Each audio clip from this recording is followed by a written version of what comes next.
Hello ভাই লোক, এই মুহূর্তে আমি হাতে ধরে আছি Amazfit এর দুইটা স্মার্ট ওয়াচ। Amazfit ওয়াচ মানে আমরা ধরে নেই এগুলো প্রিমিয়াম সিরিজ স্মার্ট ওয়াচ হবে এবং দীর্ঘদিন ব্যবহার করা যাবে, দামটাও ভাই বেশি হবে। বাট সত্যি বলতে এই দুইটা স্মার্ট ওয়াচ কম দামি স্মার্ট ওয়াচই, অর্থাৎ Amazfit এর পপ সিরিজের স্মার্ট ওয়াচ নিয়ে কথা বলছিলাম। Amazfit POP 3S, Amazfit POP 3R, আর মানে রাউন্ড, এস মানে স্কোয়ার।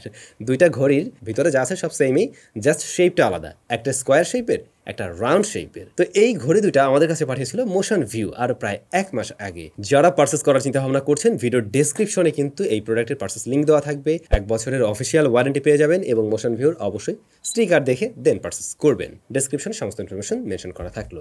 বক্স কন্টেন্ট দুইটারই সেম, আমি একটা নিয়ে বলছি তাহলে আপনি বুঝতে পারবেন। আপনার স্মার্ট ওয়াচ পেয়ে যাবেন, এটাকে চার্জ করার জন্য আপনি কেবল পেয়ে যাবেন, এটার সাথে ইউজার ম্যানুয়াল গাইড রয়েছে, স্ট্র্যাপ থাকছে। মজার ব্যাপার হলো এই দুইটা ঘড়ির দামও কিন্তু সেম, জাস্ট শেপটাই আলাদা। সুতরাং আমি মনে হয় যদি ঘড়ির ভিতরে কি আছে একটা নিয়ে বললে আপনারা দুটোকেই কভার করতে পারবেন আর কি, বা আমরা কভার করতে পারবো। অলরাইট, ঘড়ি দুটার ডিজাইন হচ্ছে এই যে এরকম, রাউন্ড শেপেরটা একদমই রাউন্ড, আর অবশ্যই স্কোয়ারটা একটু স্কোয়ার শেপের।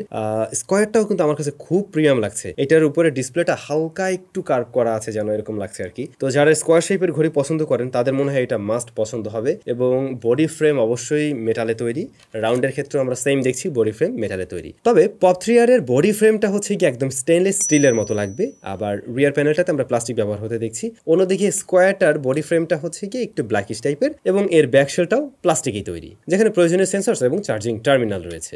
দুটোর ক্ষেত্রে আমরা দেখছি ম্যাগনেটিক কেবল ব্যবহার হচ্ছে। দুইটা ঘড়ি ধরতে গেলে খুব সলিড একটা ফিল দেয়, যেহেতু মেটালের, তো আপনি একটা ওরকম ভাইব পাবেন আর কি। আর ওজনের দিক থেকে রাউন্ড ঘড়িটার ওয়েটটা একটু বেশি লাগছে আর কি।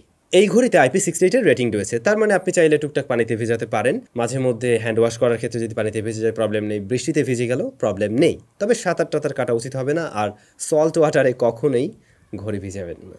দুইটা ঘড়িরই স্ট্র্যাপ কিন্তু একদমই সেম, সিলিকনে তৈরি এবং যথেষ্ট সফট হওয়াতে এটা হাতে নিয়ে কোনো ধরনের প্রবলেম ফেস করতে হয়নি। তবে আপনি চাইলে এর সাইজ অনুযায়ী বাজার থেকেও আলাদা আলাদা স্ট্র্যাপ কিনে ব্যবহার করতে পারবেন এখানে। POP 3R এর display size 1.43 inch, AMOLED panel, এইটা 466x66 হলো এর রেজুলেশন। অন্যদিকে আমরা দেখতে পাই POP 3S এর ডিসপ্লে সাইজ 1.96 ইঞ্চ, যেটাও অ্যামোলেড প্যানেল অবশ্যই, এবং এর রেজুলেশন 410x502। তো দুইটা ডিসপ্লের সাইজ অনুযায়ী রেজুলেশন একদম পারফেক্ট। আমরা সাধারণত এই সাইজের ডিসপ্লেগুলোতে রেজুলেশন আর একটু কম পাই বিভিন্ন ভালো ভালো ব্র্যান্ডেরই, বাট এইগুলোতে রেজুলেশনটা যথেষ্টই ভালো আছে এবং খুব কাছ থেকে দেখতে গেলেও আপনার রেজুলেশনের ঘাটতি একদমই মনে হবে না, যেহেতু অ্যামোলেড প্যানেল এগুলো যথেষ্টই কালারফুল, ভিভিড টাইপের কালার দেয় এবং বেশ ব্রাইট। এই ডিসপ্লেগুলো নিয়ে আমরা বাইরেও যখন শুট টুট করছিলাম, বাইরে ব্যবহার করছিলাম, এই ডিসপ্লে না মানে এই ঘড়ি নিয়ে আর কি, তো এগুলো দেখতে কোনো ধরনের প্রবলেম হয়নি। একদম ডিরেক্ট সানলাইটেও এই ঘড়িগুলোর ভিজিবিলিটি একদমই পারফেক্ট ছিল। থাকছে AOD অর্থাৎ অলওয়েজ অন ডিসপ্লে, দুটো ঘড়িতেই ব্যবহার করা যাবে। এবং AODর ক্ষেত্রে আমরা দেখলাম এখানে আপনি অ্যানালগ ক্লক এবং ডিজিটাল ক্লক ব্যবহার করতে পারবেন। তবে আরও কিছু অপশন, মানে অ্যানালগের মধ্যে যদি আরও কিছু ভ্যারিয়েশন থাকতো তাহলে ভালো হতো। এখানে আমরা দেখছি এটাকে টাইম সেট করেও রাখা যায় আর কি, কত টাইম পর্যন্ত এটা জ্বলে থাকবে। অল ডে সেট করে রাখলে ডেফিনেটলি ব্যাটারি ব্যাকআপ একটু কম পাওয়া যাবে, এটাই স্বাভাবিক। তবে AOD আপনি ব্যবহার করতে পারছেন। কানেক্টিভিটির জন্য দুইটা ঘড়িতেই আমরা পেয়েছি ব্লুটুথ 5.2। জেপ নামক অ্যাপ্লিকেশনের মাধ্যমে এটা কানেক্ট করা যাবে এবং জেপ যথেষ্ট প্রফেশনাল একটা সফটওয়্যার, আপনারা জানেন, এবং যার মাঝে কিন্তু প্রয়োজনীয় সবকিছু আমরা পাচ্ছিলাম, প্লাস এটা আবার ইউজার ফ্রেন্ডলিও। তো ঘড়ির সাথে কানেক্ট করার মাধ্যমে আপনি কিন্তু ফোনে আসা যাবতীয় কলগুলো এখানে রিসিভ করতে পারবেন ঘড়িতে আর কি। দেন আপনি এই ঘড়িগুলো দিয়ে কথা বলতে পারবেন। দুইটার ক্ষেত্রে স্পিকার কোয়ালিটি সেম মনে হয়েছে, লাউডনেস ভালো, এবং Amazfit এর ঘড়ির কলিং কোয়ালিটি নিয়ে মনে হয় না যে খুব একটা বিস্তারিত বলার কিছু আছে। মাইক্রোফোন কোয়ালিটিও ভালো লাগছে, তবে অনেক দূর থেকে কথা বলতে গেলে অবশ্যই অপর প্রান্তের ব্যক্তি খুব আস্তে আস্তে শুনবে, একটু কাছাকাছি নিয়ে কথা বললে মোটামুটি একটা ভালো রেজাল্ট পাওয়া যায় আর কি। দুইটা ঘড়িতেই 300 mAh এর ব্যাটারি রয়েছে এবং ব্যাটারি ব্যাকআপও সিমিলার ছিল। কোম্পানি ক্লেম করছে আপনি 12 দিনের মতো ব্যবহার করতে পারবেন যদি ফোনের সাথে কানেক্টেড রাখেন, বাট আমাদের টেস্টিং রেজাল্ট বলে এটা 8 থেকে 10 দিনের মতো ব্যবহার করা যাবে, যদি কিনা আপনি মোটামুটি টাইপের ইউজার হয়ে থাকেন, মাঝে মধ্যে কল টল ধরছেন, ফোনের সাথে মাঝে মধ্যে কানেক্ট রাখছেন, যাবতীয় মেসেজ টেসেজ এগুলো আসছে আর কি। তো সেভাবে মোটামুটি 8 to 10 ডেজের মতো এটা ব্যবহার করা যায়। তো এই ব্যাটারি ব্যাকআপ যথেষ্টই ভালো। আবার যদি একদম হেভি ইউজার হয়ে থাকেন, সারাক্ষণ মানে অল ডে লং আপনার অডিও অন থাকবে, আপনার ফোনের সাথে কানেক্ট থাকবে, যাবতীয় নোটিফিকেশনগুলো আসবে, প্লাস কল টল রিসিভ করবেন হিউজ, তখন নিশ্চয়ই এটার ব্যাটারি ব্যাকআপ আরও কম পাবেন, তখন এটা 5-6 দিনের কাতারে চলে আসবে। এই ব্যাটারিকে চার্জ করতে প্রায় 100 মিনিটের কাছাকাছি সময় লেগে যায় আর কি, আর চার্জিং টাইমে হালকা একটু ওয়ার্ম হয়, অতিরিক্ত গরম হয় না।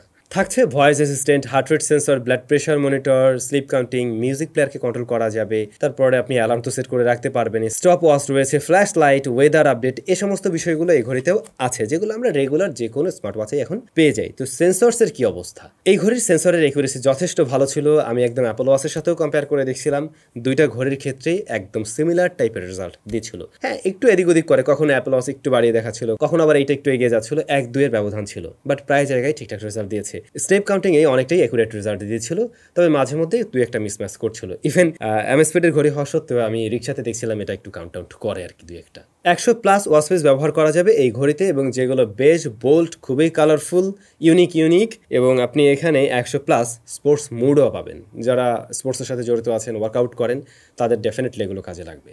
তবে এই দুইটা ঘড়ির সবচাইতে যে বিষয়টা আমার ভালো লাগছে, যে ঘড়িগুলো হাতে নিলেই বা হাতে দেখতে গেলেও খুব প্রিমিয়াম বা সলিড একটা ফিল দেয়, যার ফলে ম্যাক্সিমাম মানুষের কাছেই মনে হবে এগুলো কোনো প্রিমিয়াম সিরিজের বা প্রিমিয়াম সেগমেন্টের স্মার্ট ওয়াচ। ডেফিনেটলি আপনি অ্যামএসফিটের ঘড়ি ব্যবহার করছেন, তো ওরকম একটা ভাইব না দিলে চলবে কি করে? এই ঘড়িগুলোর দাম হচ্ছে 5,699 টাকা এবং 1 বছরের ওয়ারেন্টি রয়েছে। তো অ্যামএসফিটের ঘড়ি এরকম দামে আসলে এটা একটা ভালো ডিল অবশ্যই। তবে কিছু জায়গায় তো অবশ্যই কমতি থাকে, ওরাও তার ব্যতিক্রম না।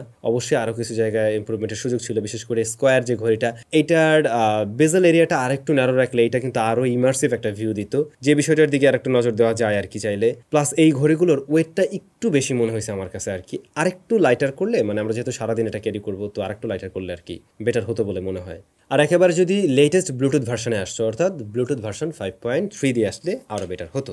তারপরেও স্টিল এই ঘড়িগুলোকে একদম রিকমেন্ড করার মতো ঘড়ি। যারা একদম প্রিমিয়াম টাইপের ঘড়ি চান, 5,500 টাকা আপনার বাজেট আছে, তারা অবশ্যই এই ঘড়িগুলোর থেকেও দেখতে পারেন। আমার মনে হয় ভালো লেগে যাবে ম্যাক্সিমাম মানুষের কাছেই। আপনাদের কাছে কেমন লাগছে মাস্ট কমেন্ট করে জানাবেন। সবাই ভালো থাকবেন, অনেক বেশি ভালো।